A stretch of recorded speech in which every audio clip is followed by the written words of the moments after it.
तन्त्र अनि तान्त्रिक यो शब्द सुन्ने बित्तिकै धेरै व्यक्तिहरू डराउने गर्दछन्।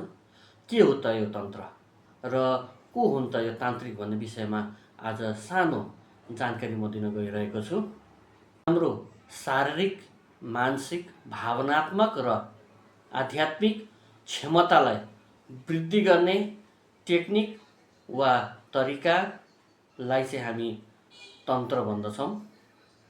योग, ध्यान, मुद्रा, आसन त्यस्तै गरेर हवनहरू गर्दै विभिन्न अरू टेक्निकहरू या तरिकाहरूबाट हामी हाम्रो क्षमताको वृद्धि हामी गर्न सक्दछौँ। आफ्नो क्षमतालाई वृद्धि गरिने टेक्निकहरू भनौँ या तरिका भनौँ त्यसलाई तन्त्र भनिन्छ भने जुन व्यक्ति यो साधनाहरू प्रयोग गरेर आफ्नो क्षमता वृद्धि गर्दछ त्यो व्यक्तिलाई चाहिँ तान्त्रिक भन्दछन्।